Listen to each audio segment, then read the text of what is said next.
Welcome to the real world. My name's Cameron. This episode is all about Spider-Man and his amazing movies. Welcome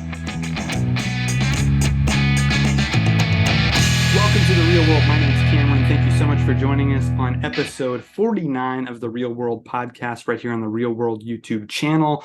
We are so happy you've decided to join us. Make sure you hit the like button, hit the subscribe button, hit the bell so you get notified of all our videos. If you're a movie fan, you're in the right place.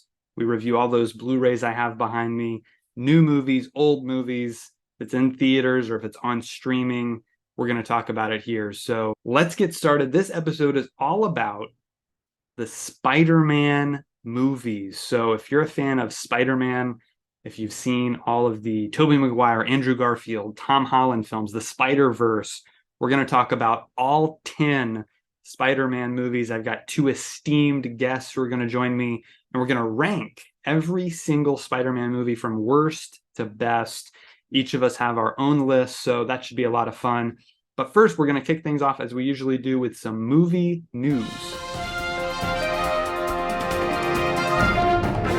All right, so we're kicking things off with movie news as we usually do. Not a whole lot dropped this week, but we did want to talk about a couple things. One is that the How to Train Your Dragon films have cast Hiccup and Astrid. So Mason Thames and Nico Parker will portray those two characters in the first film, which I'm assuming will become a trilogy of How to Train Your Dragon movies. Those are going to be directed by Dean Dubois, who directed the first three animated How to Train Your Dragon movies. So be very interesting to see what he ends up doing with those films. They are based on a book series, so we're not sure if he's going to dive in more into those or what, but should be a lot of fun. Also, Captain America now has a new title. The fourth Captain America film was originally titled Captain America New World Order, but now it has been retitled Captain America Brave New World. So that is a very interesting change that they made there. Recently, Anthony Mackie released an image of himself on set with Harrison Ford, who is, of course, replacing the late William Hurt as General Ross in this movie.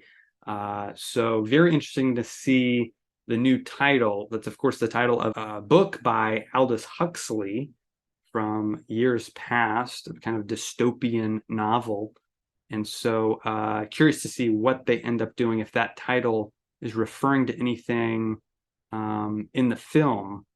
We'll have to just wait and see. But that is the next Marvel movie set to come out in May of 2024. Some movies celebrating anniversaries recently include The Italian Job, the F. Gary Gray remake of the film from the 1960s. This one starring Mark Wahlberg and Charlize Theron. Jason Statham's in there, Seth Green, Mos Def. It's got a great cast. It's a lot of fun. It's one I've enjoyed several times. I've got it in my collection. So if you haven't seen it, I highly recommend it. Box office breakdown this week includes Spider-Man at number one, made over $120 million in its opening weekend, far surpassing Into the Spider-Verse, which only grossed about $34 million in its opening weekend back in 2018. The Little Mermaid is holding strong. It dipped about 50%, which was expected, and grossed over $14 million this weekend. And third place at the box office was The Boogeyman, the latest Stephen King adaptation. Only pulled in about $4 million, but its budget was pretty low, so we'll have to see where it goes, if it ends up making its money back or not. All right, folks, well, that's it for movie news. It's time to jump straight in to our Spidey rankings. Now we're going to jump into our Spider-Man movie rankings. Joining me on this endeavor is Bert. How you doing? I am great. How you doing? Doing well, doing well. And joining us, a special guest returning to the podcast, Josh. Hey, man. Hey, glad to be here. All right, awesome. Let's go ahead and get things kicked off. We got 10 movies to cover. So we're going to start with our least favorite Spider-Man movie at number 10, going all the way up to our favorite. All right, kicking things off with my number 10. It is Spider-Man Far From Home. So this is the second film featuring Tom Holland as Peter Parker. Came out in 2019, directed by John Watts. It's a fairly solid movie. Look, none of these movies are really bad, I don't Right. really dislike any of them a whole Hmm. lot. So it's kind of a tough series to rank. But this one is just the one I get the least entertainment value out of. I think it's the weakest screenplay. I think a lot of the character motivations don't really work for me. Mysterio's whole backstory, it just kind of fell flat for me, and his goals are kind of unclear. I'm not really sure what he's exactly trying to do in the movie either. So not a failure of Jake Gyllenhaal. He's great in it. The performances are all really solid, but just some script issues. I think there's some plot conveniences in it as well. A little bit of inconsistent CGI too. There's a lot of CGI in this movie. So that Yeah. was a little bit of an issue for me. But look, some really good visuals. Mysterio's whole illusion battle he has with Spidey is right out of the comics, and it is awesome. Yeah, it is. So some moments that I really Hmm. enjoy. Giacchino's score is great again.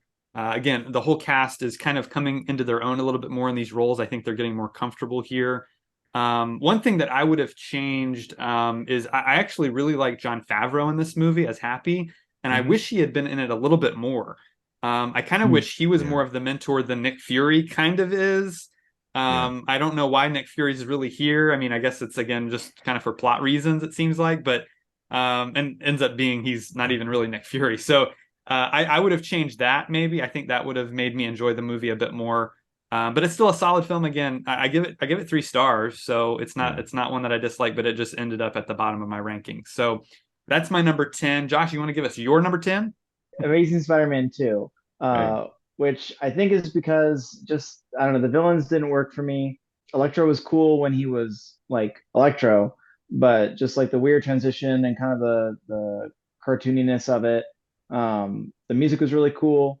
That the moment with Mhm. Gwen at the end and catching in the clock tower, that all was fantastic. That is the thing that sticks out in my mind from that movie, which I really enjoyed. But other than that, I just it seemed like it was more of the same in a better way. I don't know. Gotcha, gotcha. All right, let's move on to Bert's number 9. What do you got at 9, Bert? I have got the first Amazing Spider-Man. Mm. Finally got around to watching this in its entirety. I think I saw it one time before, and I either turned it off or I don't know. I just hated what I was watching because I was so bent over the recasting and all that. Mm. And the thing is, it is a watchable film. I did enjoy it. Uh, I did a review of it recently, and I read it afterward, and I'm like, wow, I pretty much trashed this film entirely in my review, and then I give it 2.5 stars because that means I somewhat like it, you know.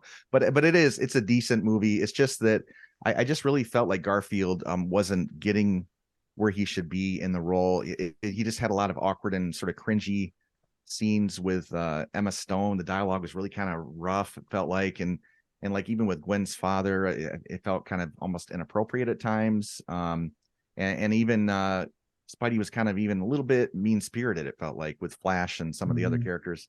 It was just really strange. And and then Dr. Connors as a villain, I felt like he was a more boring version of Norman Osborn or Doc Ock. It really just wasn't a lot that he brought to it, I felt. And then also the music I didn't really think was didn't really rise, didn't really bring the film up a whole lot.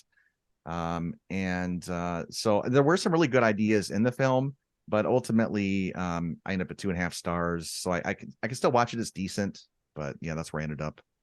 Gotcha. Great. Moving on to my number 9, what I have there is Spider-Man Homecoming. So, Mm. this is the first of Tom Holland's run as the character.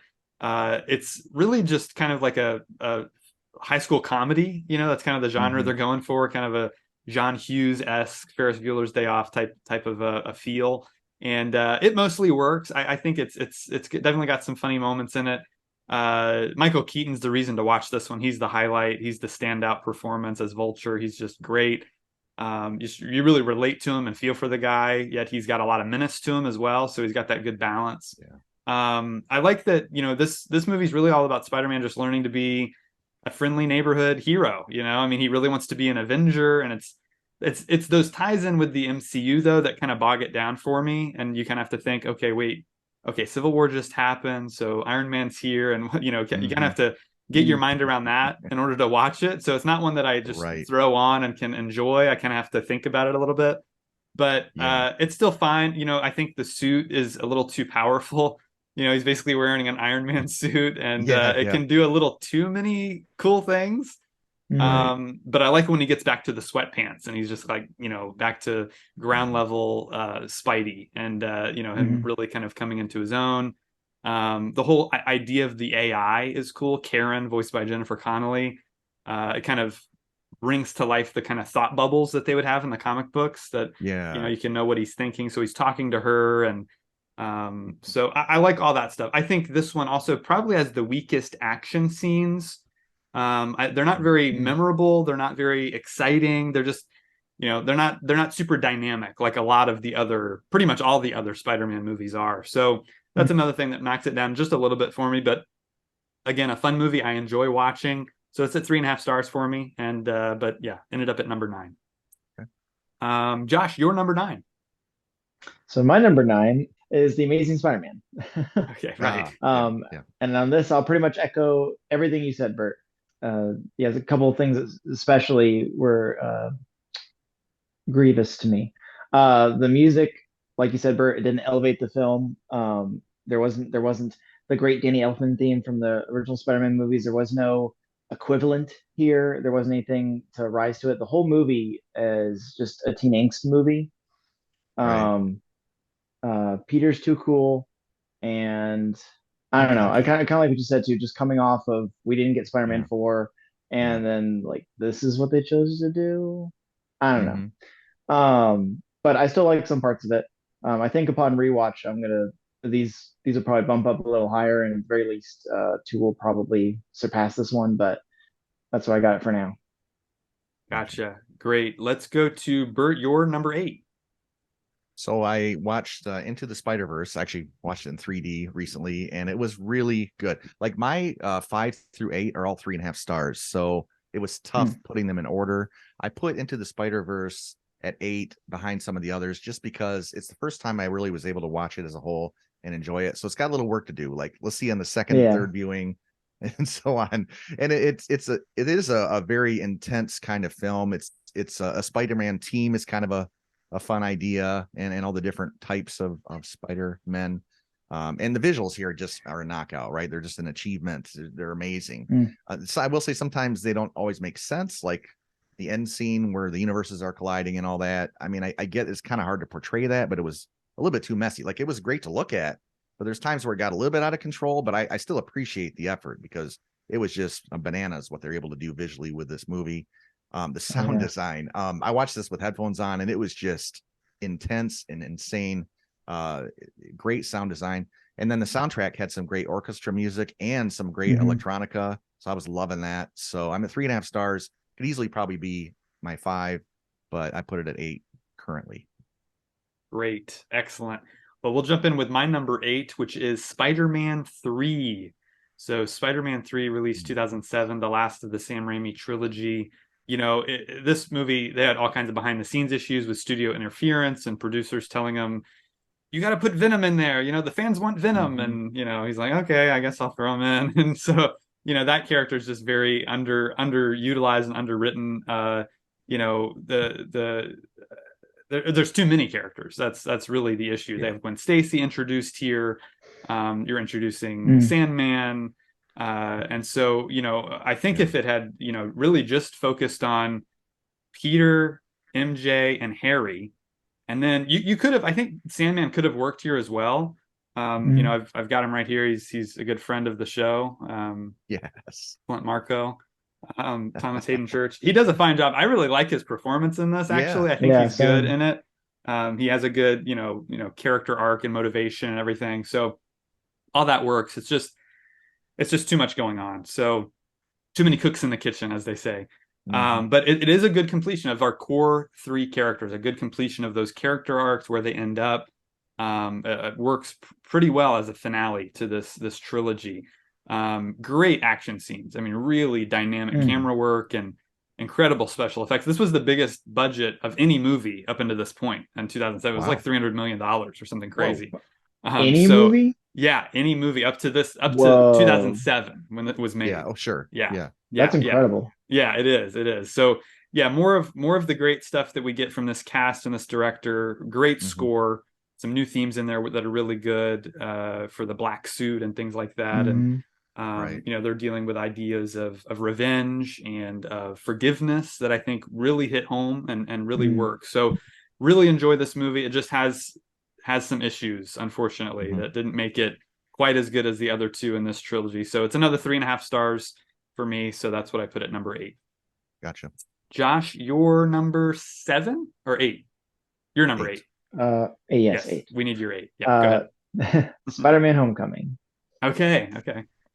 Yep. And the big standout here, like you already mentioned, is Michael Keaton, and just that reveal was incredible. And Oh yeah. I think everyone in the theater gasped, if I remember correctly. Mhm. That was that. There's not a lot of reveals like that in movies, and that is definitely one that stands out to me. Just hit out of the ballpark with this villain, and which is also hard to do, or I should say, it's not super common in superhero films. So, especially Marvel films, because there's so many. But yeah, really it did a really good job on that. Yep, great pick, great pick. All right, we're moving on to Bert's number 7. Yes. All right, what you got? Amazing Spider-Man 2. Okay. And this one was really another one that and Into the Spider-Verse. I definitely had never seen before. I thought I'd seen Mm. some of Into the Spider-Verse, but I don't know. But anyway, yeah, Amazing Spider-Man 2. And I thought I was gonna hate it, but I'll tell you what, the awkwardness and sort of the cringe, that is nowhere to be found in this film. Andrew Garfield, he writes the ship, he gives basically a powerhouse performance, and I was not expecting that. I mean, it kind of raises him right up to what I think about Tobey Maguire and Tom Holland. Not I'm not going to put it above, but he is so good in this. I mean, Mm. he's got great chemistry in this film with Emma Stone. They've got to be like friends off set, or at least they've spent a lot of time together by the time this one was made. He's hilarious. There were numerous times where I think I even rewound one moment because it made me laugh so much. I forget what it was that he said. And it's so good, and good action, great swinging, through the city Mm. and that kind of stuff. Probably as good as anything we've seen in all of Spider-Man. And then it kind of goes off the rails, and toward the end. Really, I think Harry Osborn could have just been left completely out of this movie because it just doesn't give me anything. He's probably the worst sort of retread from the Sam Raimi gang, and I know he's probably all through the comics. Maybe I don't know, but it just probably would have been better just to leave him out of it or something, because they dedicated so much to that character in Raimi's trilogy that to include him here and kind of make it sort of just not great, not good, Hmm. was a disappointment. And then you have Rhino also, too much, just like Spider-Man 3, too much, but still very good. I mean, I'm at 3.5 stars. I thought it was very impressive. Can't wait to see it again, really. Great, great. All right. Well, we're on now to my number 7, which is Spider-Man No Way Home.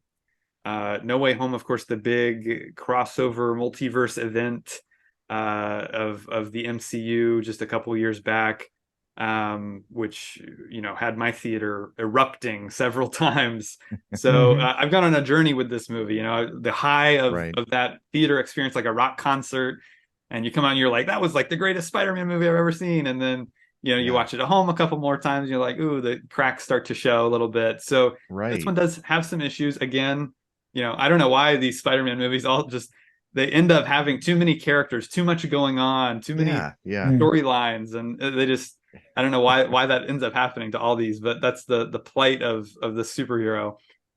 He has too many great villains from the comics, I guess. I don't know. Right. Like they want to put them all in there, but this one also has just some dull visuals. I feel like certain visuals are really cool, but other ones just kind of fall flat. A lot of CGI work here again. That's very inconsistent. Mm. Certain scenes look great, others don't look great at all. So that's a big element for me. The visuals of any movie are going to be huge for me. So that one definitely that is bogged down by that. Um, you know, Ultimately, though, at the end of the day, it's an emotionally satisfying conclusion to this. I mean, really, it's a 3 movie origin story for Mm. this version of Spidey, because this is the one where you know Aunt May this time, instead of Uncle Ben, dies, and Hmm. tells him with great power comes great responsibility, and he really makes Mm. the sacrifice at the end of the film to be the hero that we all know he is. So it's really well done on a performance level. I think these are the best performances from this cast. Tom Holland, Zendaya, of course, Willem Dafoe coming back as the Green Goblin is just stellar. I think this performance here might even be better than his performance in Spider-Man 1. It's just really, really good. I mean, really layered and nuanced and scary. It's really well done. And then, of course, we have Doctor Strange, who I think is utilized very well here. I think he's utilized much better than Nick Fury was in Far From Home, or even Iron Man and Homecoming. I really liked his character here. But yeah, just a fun movie, enjoyable. Just a little too much going on, kind of some flat visuals. So, but ultimately at the end, I have a great time. And so 4 stars. Still really enjoy this one, but it's at number 7. All right, we're moving on to Josh and your number 7. My number 7 is also Spider-Man No Way Home. Okay, great. Um, and yeah, kind of similar thoughts to you. I don't mind all the characters. I know some of them don't really get any screen time at all, like Lizard, which is fine because I didn't really care for him anyway. But I liked the redo of Electro back with the Yellow Lightning, like he's normally is. And just the inclusion of both the other previous live action Spider-Man is wonderful. And probably my favorite parts are just that how they kind of showed us what like how they're doing kind of thing, and how they what happened after that we don't see that we didn't see, especially when Andrew Garfield's Peter catches MJ and just he tears up and just like that ties right back to the impactfulness of that scene in Amazing Spider-Man 2 and just like brings it all the way around and just tugs at the heartstrings so hard. But yeah, villains are great. Love seeing Green Goblin and Doc Ock again, especially. And yeah, just a really fun movie. Excellent. Great. All right, moving on to Bert, you're number 6. That would be Spider-Man 3. Okay. And can we get some of the bad stuff out of the way right away? On top of what you said, is Harry's memory loss. That's Flint Marko is the real killer. That's the worst, I think. So aside from that, Cam, you had recently told me about the editor's cut, and I went out and I found that, and it is better. In fact, the whole feel of the movie is a little different. It's a lot more melancholic, and I thought it was a good end piece.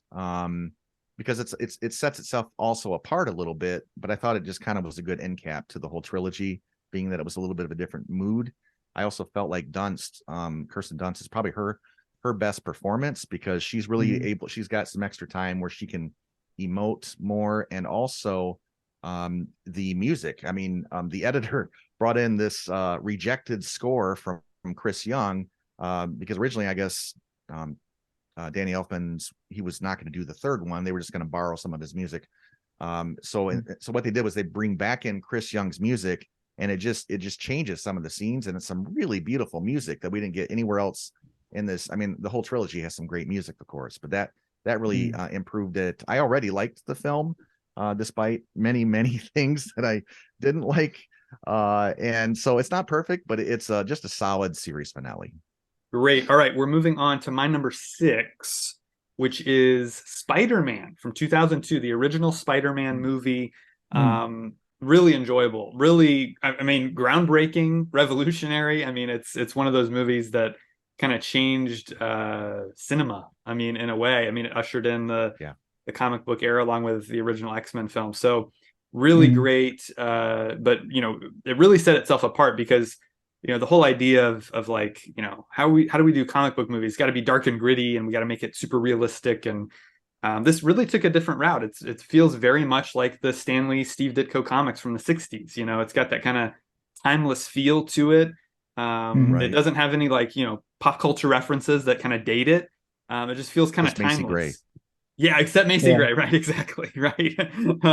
But yeah, Sam Raimi just did a great job with this. He's got a really great eye for visual storytelling and really great stylish camera work. And it just works really well for the character. I think he really gets the character, and he just delivers a really solid origin story for this Peter Parker. Tobey Maguire is great in the lead role. Kirsten Dunst is really good as the girl next door. Willem Dafoe, of course, a huge standout in this as Green Goblin. Danny Elfman's score, Bert, like you were just talking about. I mean, this score is just iconic. I mean, the Mhm. spider bongos, and you got the whole thing. It's like super fun and just really Mhm. gets you pumped, and really, Yeah. you hear it and you just instantly recognize it. So excellent movie. I think the effects pretty much hold up because they're doing a lot Hmm. practically. The few CGI things are a little wonky at times, but it doesn't Yeah. distract too much. Mhm. The action I think is solid, but it doesn't reach the highs of the other ones basically, and so that's why it's at number six. It's very close to being at number five. The five and six are neck and neck for me, but ended up at number six for me. So Josh, what do you have at number six? I have like Bert, Spider-Man 3. Okay, okay, Mm. great. Yeah. And I think the nail was hit on the head there, Bert, when you said like you talk about the core characters.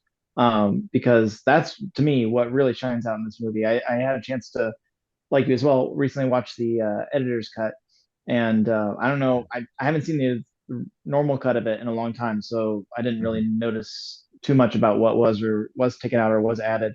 But just the characters and their the writing on their arcs, just coming off of the first and second movie especially, are just really well done, and they give like you were saying too, they give a good amount of time to each of those and how they're going to wrap it up. And I really like the progression that you see through all of them Hmm. in this movie as well. Maybe Harry has a little less because of memory loss, but it's really well done, and it just immediately brought me right back to the first two, and just was like, oh, this is so good. So yeah, really enjoyed it, and I don't mind Venom. I liked the movie when it came out anyway, and Flint Marco, or Thomas Hayden Church, I should say, as Flint Marco Sandman is really good. Excellent. All And, right. and that fight, and that fight with Oh, Harry in the beginning oh yeah, yeah, was incredible. definitely, Yes, it definitely a was standout ambitious. moment. Yeah, for Mm. sure.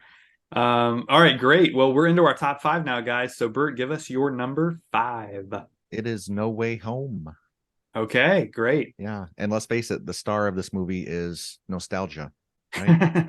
Mm. Right.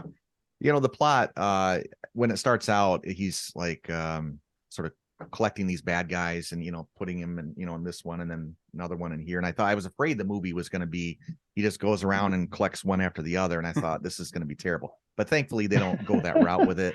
The special effects in this film are incredible. It's just great to see. I mean, maybe more than anything, more of Green Goblin with Willem Hmm. Dafoe, because I never thought that would happen. So, fanning out here, I just was just so happy to see that and get another film. Never should have happened, and it did. So that's part of the reason why this is so huge for me. And Mm. Tom Holland is terrific. I like him, in all of his films. I do feel he was upstaged a bit at times because we've had more time with him than any person who's played Spider-Man, at least in the movies. And then in this movie, he had to share the stage with not only like a dozen villains, but also two other Spider-Men. I mean, I like those parts too, but I sometimes I wonder if Tom Holland, when he's alone in his trailer, he was like, "No, you're still Spider-Man, though." Like trying. You know what I mean? Like, no, you're still the man. Don't lose sight of that. But anyway, great movie. I did lower it a little bit after the first time or two I saw it. So I'm at 3.5 Mm. stars currently. That's my pick. Excellent. Great stuff. All right. I'm going to give you guys my number five, which is The Amazing Spider-Man. So, unlike you guys, Wow. I'm a huge fan of these Andrew Garfield movies. I really Mm. like the look. First of all, what a huge challenge, right? Coming off that Yeah. hugely popular trilogy, that Sony comes in and is like, okay, Raimi doesn't want to do the fourth one, so we got to reboot it, and they only had, I think, like 2 years or 3 years to work this whole thing out, because if they didn't, the rights would Oh. have lapsed back to Marvel. Oh. Really? So that's why they had to make this movie Mm, to keep the rights to the character. So a dang. rushed production, Yeah. and so a challenging task, and I think they pulled it off very well. I really like this unique take. It's darker, it's grittier. It has different characters. Obviously Gwen Stacy, who is his first girlfriend in the comic book, so as a comic fan I Mhm. appreciated that. Mm. I really like his chemistry with Emma Stone. I think they have fantastic chemistry in all their scenes. Really like Dennis Leary as Captain George Stacy as well. I think he's excellent in Yeah. this. Lizard Mhm. is a character I've always liked from the comics, and I thought they delivered fairly well. There's some deleted scenes on the Blu-ray that make his character so much better and more Oh, interesting, but really? Oh, really? unfortunately that ended up being cut. So, Mm. but I still enjoy what they did with him. The parents, the whole mystery of what happened with his parents, I think is intriguing. That is. Yeah. Um, I really like Sally Field, Martin Sheen, and their roles as well. I think they deliver. It's different. It sets itself apart enough to make me enjoy it. There's some just all-time great Spider-Man scenes here, specifically the one on the bridge where he saves the little kid, and really that's when he really Mhm. becomes Spider-Man. That's a scene that Mm, really stands out for me and is really impactful. Because up until that point, he's really just out for revenge. Mhm. So mm. I just found that to be interesting and different. Some of the emotional scenes really do hit hard for me. So ultimately, I enjoyed this movie a lot. It's a 4-star film, and it ended up at number 5. And it's Stanley's best cameo. Definitely Stanley's best cameo. I So agree. good. The The librarian, library. yeah, that's a Oh my great moment. gosh. Great moment. All right, so that was my number 5. Josh, what do you have at 5?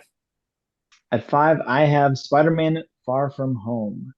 I think the thing with seeing movies one time, like I have seen this one time, is that sometimes, like you said, Bert, it could either be where like it was really good, but it just needs a little more time to like really like sit in and fit into Mhm. your art with all the other ones you already love. Um, and then sometimes with this one, in my case, it blew me away enough the first time that that is still the lasting memory.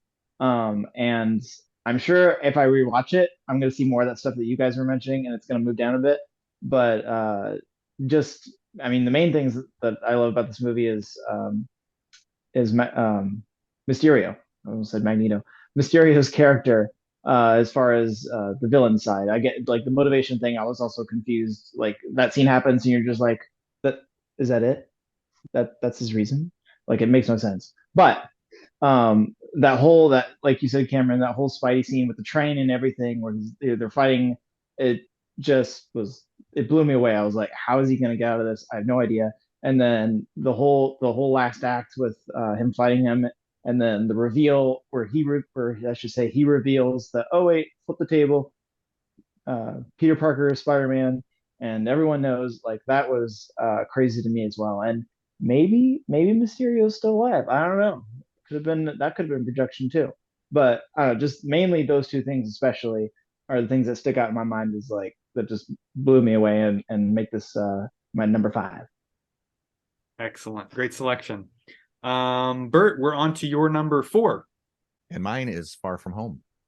Okay. So Okay. yeah, and so and echo some of those things. And I want to say too, like just those visuals are pretty crazy, and it pretty much nails it 100%. And very talk about ambitious. I mean, Mm, wow, the film also has a relatively major tie-in to the Avengers after Endgame, and so it's kind of like yeah. you know an appending to that movie or something. But Mm, and I think that is good and bad, so I don't really knock it for that because I like it in some ways. But I think it was also smart to move the movie overseas like they did to get away from mm, America and where everything would be up on in our faces or the characters' faces of what happened in Endgame. Um, there's some great themes here about surrogate fatherhood with various mm, characters, and that's really good stuff. There's a lot of comedy in it too, of course. And I still don't get how the drones could do everything they say, but I mean, I kind of let it go because I'm just trying to have a good time. Same with fighting those elemental monsters. I don't really know how you would beat them.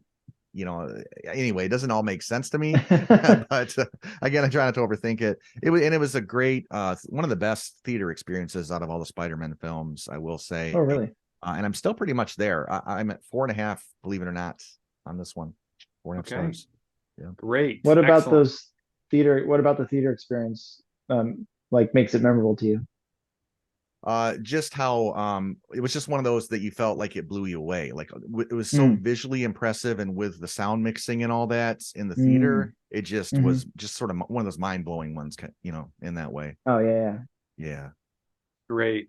All right. Moving on to my number four, which is The Amazing Spider-Man 2.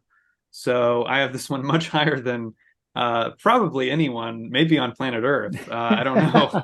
yeah.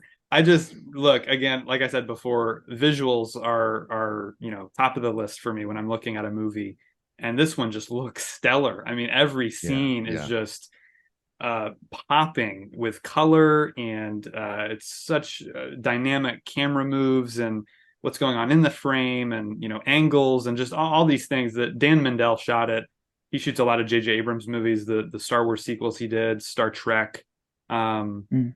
he's got a really great eye, and so I really like his work on this film. That's the number one thing that makes it this high for me, as well as Hans Zimmer's incredible score. I mean, it is just Yes. absolutely amazing to listen to the orchestral music with the electronic stuff going Hmm. on. He had all kinds of different musicians help him out with this. Pharrell Williams helped him with Oh this, and really? he brought in a lot of different musicians to work on this. And it's really, really, it shows. It shows the talent Hmm. involved is just incredible. So that's another thing that really stands out. The story, look, there are problems, like you guys mentioned, Electro. I don't know what Jamie Foxx, what movie he's in, but it's not this one. Paul Giamatti is much the same way as Rhino. He's kind of just way over the top and silly. But the stuff that works is the important stuff with Yeah. Andrew Mm, Garfield and Emma Stone, and what Peter and Gwen are going through in their relationship. It just feels so real, feels so Hmm. natural. hmm. They Yes. were actually dating in real life, so I think that had a big, Oh, okay. a lot to do with it. And so, Yeah. all of that stuff just really hits hard.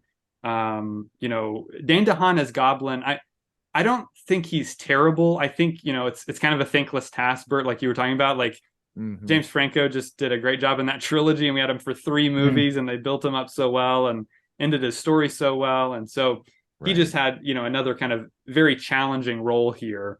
But again, I They just think didn't give him a they lot to do, I thought. yeah, Yeah. yeah, you're right. He's not in it as much as he should be. Yeah.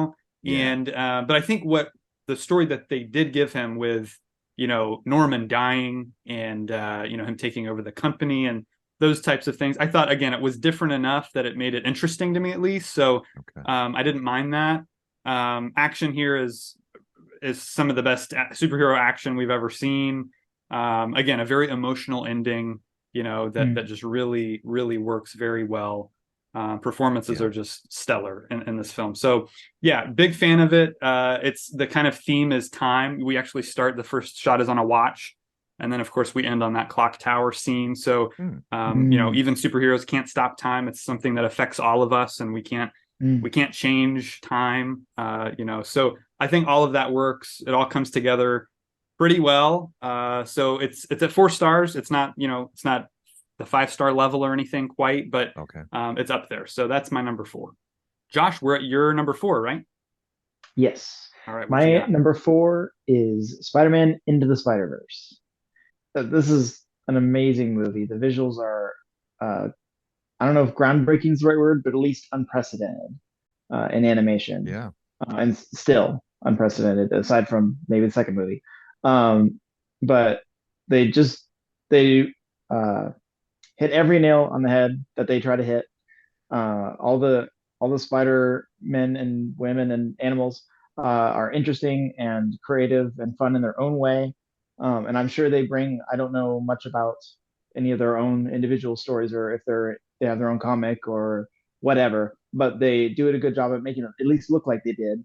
And they have their own things from their own world, like the hammer for Spider Ham and stuff. Um, Nicolas Cage is amazing as Spider Noir. He's hilarious as that. Which are we getting a spin-off something with Spider Noir? Yeah, they've talked about doing actually a live action show. Ah, We don't know if it's going to be Nicolas Cage or not, so at we'll have to least wait and let him see. voice it. Yeah, there you go. Just do it He's got to at animated. least Yeah. voice it. Yeah. But that'd be really cool. Yeah, amazing movie. I actually just recently rewatched it, and like I was like, oh, okay, it's got to go higher on my list. And I looked at what was one, two, and three, and I was like, it can't, which No I was so room. disappointed. Because I just like enjoyed it that much more than when I've seen previously. So, but yeah, fantastic movie. They did incredible job. Peter B. Parker is my favorite. Awesome. Excellent. All right. Bert, we're on your number three. I've got Homecoming at 3. Okay, And great. the thing is, this is just a lot more. You talked about how we have a lot of these Spider-Man movies where there's just too much packed into one movie, and I feel Mm, like this is that one that there's not. It's a more basic yeah. premise.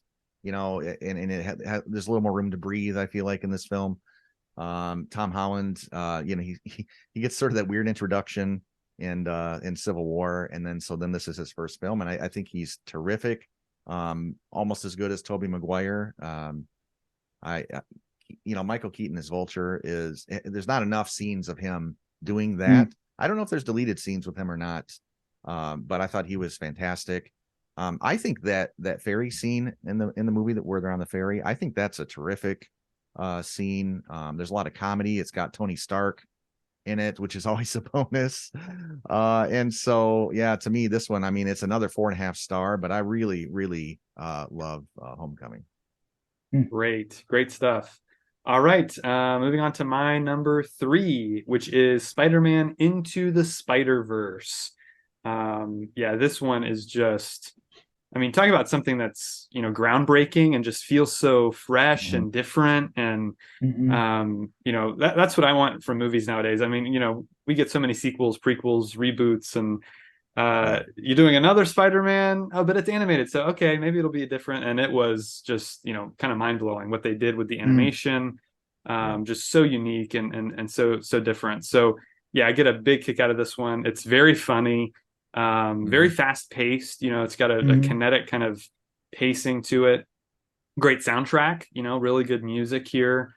And for as funny as it is, and it is an animated movie, it's definitely for families, but there's some pretty intense drama here going on too, with Miles mm. and his uncle, and Kingpin is a very imposing villain, to say the least. And Liev Schreiber does a great job voicing that character, and he has a great kind of backstory to him as well, and an excellent motivation. So really enjoy everything they did with this. Just so creative, and just tons of fun. So this is one that we talked a lot about these movies being too crowded with so many characters and storylines and plots. But even though this one does have a lot of characters in it, it's very focused on Miles and his origin story. I Mhm. don't feel like that they ever lose sight of that in this movie, even with Yeah. all the different characters that are introduced, and they all serve his story. And Sure. But everyone still gets their moment to shine. So it's very just a well balanced film, well written, well directed. Really enjoy it. It's 4.5 stars. It's yeah, easy top three for Nice. me. So yeah, that's my number three, Into the Spider Verse. Now we're on to Josh. Your number two, My number or your three. number three. Sorry. So the one that for Spider, I looked at and I was like, oh, it can't, Spider Verse can't go above this one. Right. Was OG Spider Man. Kind of like Spider Verse needed a little bit longer to really get into Bert's heart there and have its place. Spider Man has its place in my heart, and Yeah. um, it couldn't budge. So just everything you guys said before about it, it's fantastic. Green Goblin, Willem Dafoe is a knockout. Everything about this movie, I don't know, like obviously the score is iconic, but I feel like more and more things I just feel like are iconic from this movie. It's just the tone and spirit of it is just done so well that like I don't know, it just seems like everything just seems like of course this is how it should be. It's just like classic and perfect. And then there's a bunch of other actors in it, either before they were famous or before I knew about them, like Elizabeth Banks. So I don't know, amazing film. Great. Yes. Very, very good. Bert, your number two. It's Spider-Man 2. All right. Yeah, and a lot of this film is mostly just sort of a romance drama, if you will, Yeah. and it succeeds very well at that, I think. And Raimi, is kind of comes from that sort of horror, comedy horror background, and when he's able to produce movies like this, the writing really stands out and that kind of thing. There's a lot of comedy in it though too, and Doc Ock, I think, is a very, very good villain. He's a very, sympathetic villain. That's achieved very well. There's some classic Raimi shots in this, and there's a lot of CGI. The CG mostly is held up, over time. Mm. And I will say one more thing on Doc Ock. I don't feel that he's quite as compelling to me as Willem Dafoe as Goblin. And and one reason I know that is because at the end of Spider-Man 2, when Harry throws like a rock through the mirror or whatever it is, and he uncovers his dad's lair, at that moment in the theater, I was thinking, yes, that's what I want to get back to. It just sort of like, erased everything I just watched for 2 hours. And I'm like, that's where it is. And so, in any case, though, Doc Ock is very good. It's very, very well written. Just a terrific superhero film. One of the best. It's a 5-star for me. Excellent. Excellent. All right. Well, we are on to my number two, which is the most recent Spider-Man film, Spider-Man Across the Spider-Verse, the sequel to Into the Spider-Verse. This movie, it just somehow upped the ante from the original. I mean, they took it to another level with the animation. I mean, there's so many different animation styles in this movie as Miles travels, as the title suggests, across the Spider-Verse himself. It's really, really just amazing to behold. So really great visually again, more creativity, more comedy. This one does get a little bit more serious. It gets a little bit more intense in certain moments for sure. Great mix of new characters, with some old characters returning as well. Haley Steinfeld as Spider-Gwen gets a much bigger part here, and she does a phenomenal job. Her storyline is excellent. Oscar Isaac as Spider-Man of the future, Spider-Man 2099, is really good. Might be one of his best performances he's ever delivered. I really enjoyed his character as well. So just more of the same great spider goodness from Across the Spider-Verse, and I can't wait to see the next one, because what a cliffhanger ending this one ends on. Wow. Just the whole theater was like, what? No. So yeah, definitely enjoyed myself watching this one. Can't wait to see it again. And it's another 4.5-star film. So that's my number two. Josh, onto your number two. My number two is also Spider-Man 2, same as you, Bert. Okay. Nice. And yeah, I'll just same thing he said. Really well done, really well rounded movie. Like with the drama, Spider-Man losing his web and just different stuff like that happening to him. Everything is like great and then not great. But Alfred Molina playing Doc Ock, like it's really hard to pick between, for me anyway, between Doc Ock and Green Goblin. But I think I don't know why. I can't really explain it. To me, Doc Ock edges out a little bit, and because of Alfred Molina here in this movie, that's my favorite Spider-Man villain. Just really compelling, and maybe it's that more sympathetic side, because Green Goblin's kind of got the Jekyll and Hyde or Gollum and Smeagol kind of thing going on, and Yeah. you can only have so much sympathy for Smeagol because Gollum's still there. Um, so maybe that's it. He's Doc Ock's a little more sympathetic in that sense. But yeah, fantastic movie, 5 stars. One of the best Spider-Man movies and one of the best superhero movies as well, in my opinion. Definitely. Great pick. Okay, coming down to your number one, Bert. What you got? Probably no huge surprise, but it's the OG Spider-Man, Spider-Man 1. Love it. After decades, I guess, of being a Spider-Man fan and no movies at all, some kind of zany 80s TV show. Finally we get this movie, right? And I think X-Men kind of sort of uh drew the first, took the first blow, I guess, at laying out this new groundwork, if you will. And then I think Spider-Man was the first movie that really capitalized on this newer era. I feel like, this darker, but very just very well done type of superhero film. Personally, I like Batman 1989, but to me, this was and I guess Batman was probably the best superhero movie I had seen to that point, but there weren't a lot of others I liked even. But Spider-Man immediately became my favorite. And in this new era, obviously there's so many more that I think are great too. So to me, this kind of really kicked it off for great superhero films. I know that's maybe not a popular opinion. Toby is perfect as Spider-Man. He's exactly what I'd want. It's really, it's sort of a model origin story. It's Goblin's origin story, of course, is here too. And I think he's one of the best villains ever, not just in superhero films, but just so effective. I can just remember in the theater, it was just, you could see he's got that mask on, and you could still, like, the mask is like horrifying to look at, and you could still see his mouth moving like behind the mask, and it was really freaky in the theater. I can't explain it. And then this magnificent score by Elfman, one of those scores that I've listened to dozens of times away from the film. I've listened to that more than I watched the film. And Raimi just did just a great job. I mean, it's just unexpected how he has almost like little bits of horror along with this just very well done superhero movie with great drama and comedy.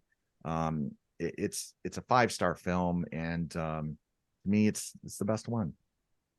Great pick. Great pick. Yeah, without that one, we wouldn't be talking about any of these. So yeah, Maybe. excellent, Yeah. excellent choice. All right, on to my number one. My favorite Spider-Man movie is Spider-Man 2. Spider-Man 2, I think it's a perfect sequel because it takes everything that was great about that first one and just makes it better. It ups the ante with the action, gives us a more powerful villain, and like you said, Josh, more sympathetic, which I think is why I do lean towards Alfred Molina as Doc Ock a little bit more than Willem Dafoe as Green Goblin, because he does have that personal connection with Peter, and you're rooting for him. Like you don't want to see him like beat him up. You want to see them like reconcile, and more complex. And so that I think works super well. Peter Parker just, life is just knocking him down left and right. He can't get ahead at school, at his job, in his relationships. All of his relationships fall apart. It's just our hero is really challenged here more than ever. And I think that's what makes him so relatable. Again, he's dealing with normal problems. That's what makes this character so different, is that he's just a normal teenager that got superpowers one day, and now he's got to kind of deal with this responsibility that he has, this added responsibility on top of everything else. So just this movie captures that so well. More great music from Danny Elfman, more great stuff from him.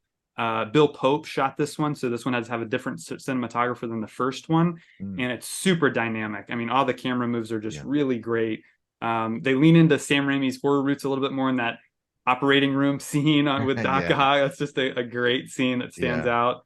The train sequence is like one of the all-time great action scenes in movies, period. I think it's just so well done. So just a movie with so many memorable moments, exciting, it's funny, it's romantic, it's it's got everything you could want. And the perfect finale. When she says, "Go get him, Tiger," right out of the comics, and he swings out and goes to save the day. It's just a perfect note to end on. So really enjoy this one. Like you said, Josh, one of the best superhero movies ever made. 5-star film. Yeah, great. Good choice. All right, so that's my number one. Josh, give us your number one. My number one is Spider-Man Across the Spider-Verse. This is another one of those, like where you were saying with Far From Home, the way that theater experience where it just blew you away. I think that's something that came to bear on me in this film. I don't want to. It just came out, so I don't want to be super spoiler or anything. Yeah, I haven't seen it. So I won't say. Yeah, okay, definitely won't say. I won't say too much. Just that, like, sequels are a hard thing to do. or I should say, a hard thing to do well and hit the ball, let alone a home run, but just do well. Hard to match what came before, especially if it's already loved to a certain level. And so I was, I don't know if I was surprised, but I was just pleased that, at least in my opinion, it did match what they did in the first one. There's like even more going on visually in a good way, not overwhelming. This is going to require more than one watch through to go back, and I need to like pause and see some things that were going on. But they definitely, now that I've gone back again and watched the first one, there's definitely some things where I was like, oh, they kind of had a plan here. They kind of had a plan. Okay, I see some connecting dots here I didn't notice. So that's really cool too. Um, yeah, I won't say too much, but just amazing. Well Excellent. done. Sweet. Yes, yes. Great pick. Well, that's it, folks. That is our top 10 ranking. Let us know your ranking in the comments below. We want to know what your favorite Spider-Man movies are and what your least favorite are. So rank those in the comments below. I'd be happy to have a conversation with you down there. We're going to provide links to our Letterboxd accounts in the description below as well. So you can follow us there on Letterboxd, where we have all of our lists. So yeah, thank you so much. Make sure you like the video, hit subscribe, hit the bell so you get notified of all our videos. Bert, thank you so much for joining me. Yeah, you bet. And I got to throw a shout out to your Blu-ray video you did too. That's really good with your breakdown of the Spider-Man Blu-rays. Oh, thanks. Appreciate that. Yeah, absolutely. Yeah. Josh, thanks for coming back, man. Had a good time. Thanks for having me. Glad to be here. Awesome. Thank you again so much for joining us. Make sure you like, hit the subscribe button, hit the bell so you get notified of all our videos. Follow us on social media. Those links are also in the description below. We're on Twitter, Facebook, Instagram. And we will see you next time right here on The Real World.